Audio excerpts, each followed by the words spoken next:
There's been a notable shift, some might say, in how South Africans are responding to the call to vote, and that's raised questions around whether we're ready to see a transfer of power from one party to another. While the IEC says it's pleased, generally speaking, with the turnout during this voter registration drive weekend, how confident can we be that this will translate in people actually pitching to cast their ballots? Let's speak about this with political analyst Sandile Swana, who joins us now via our video link. Great to have you on the program as always, sir. Thanks very much indeed for making time. And it's a bit difficult to kind of place how this weekend has fared, especially because the IEC itself is yet to give us the final numbers. But when we spoke to them yesterday afternoon, just over 1 million people had rocked up at the 23,000 stations, with several other thousands of people logging on online. I mean, from that kind of vantage point, with the limited information we have, I wonder how you reckon this weekend fared. Thank you so much, Ayanda, and good morning to your viewers. What I will say is this.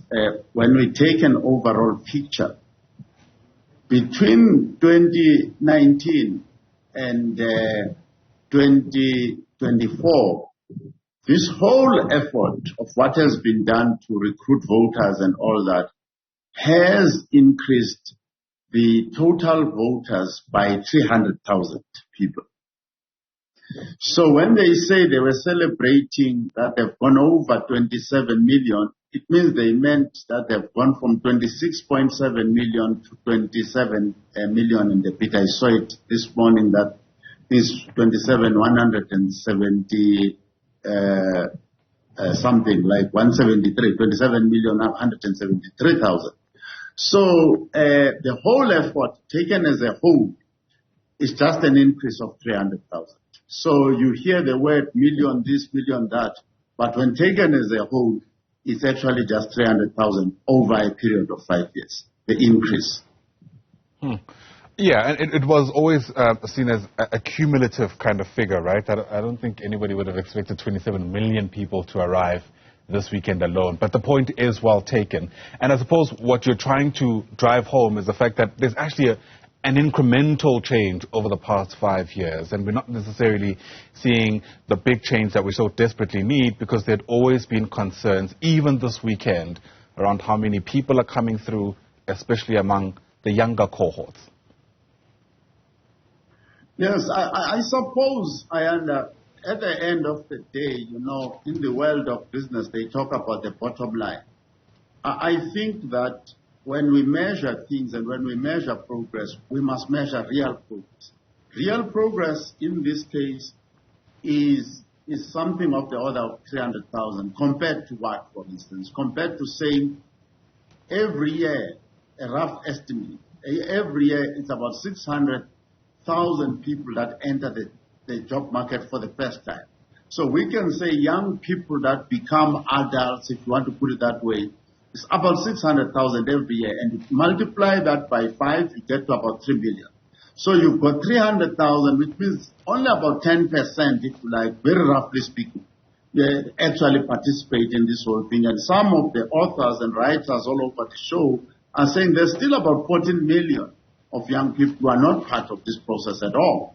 So, and also, another thing that is clear in the statistics is that men are lagging behind in every age group. They are lagging far behind the women.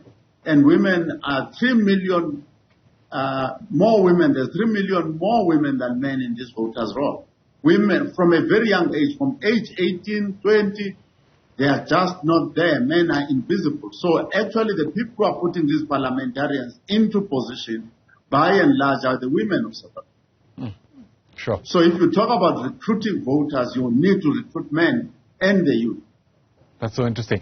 And of course, this is all taking place within a specific context, right? Stubborn unemployment, sluggish economic growth, abject poverty for many of these young people who are, let's face it, disillusioned.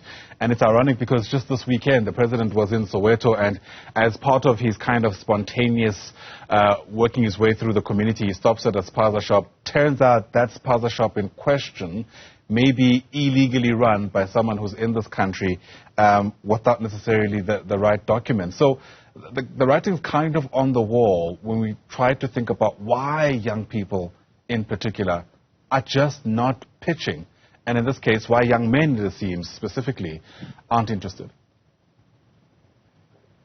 Yes, we must accept that people are rational, Ayanda.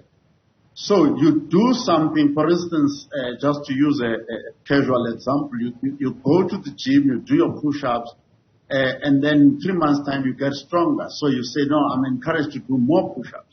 So it's the same thing with voting. If you vote and your father voted, your grandfather voted, but in the case of black people who constitute 92% of the population in this country, or more than that,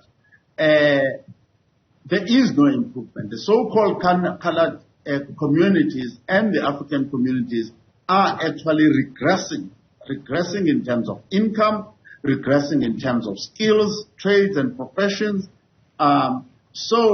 Then there's a need, a new awakening, like we saw in 1976, like we saw in the 60s, mid to late 60s, the coming of Steve Biko and others. We need a new awakening, totally new.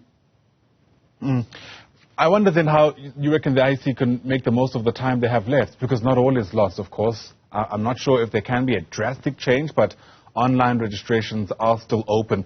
And of course, the greater hurdle here, even after registration, is to get those who've decided to take the time to update their details to actually arrive and stand in queues on voting day. I would say two things. I think we need to sound the warning that the IEC sounded. It can happen that very soon in the State of the Nation address, Ramaphosa will announce an election date. If he announces an election date, on the day that he announces it, by 12 midnight, all voting registration is closed. So people need to be very careful that within the next 10 days, actually, it can close. The next thing that we need to be aware of is that the new parties, or the parties that are coming in with a new energy, new skills, new capabilities, probably are the ones that are going to pull in new voters and energize the so-called voters that we are talking about that have registered, but are not sure whether they are going to get this thing from the DA and the ANC.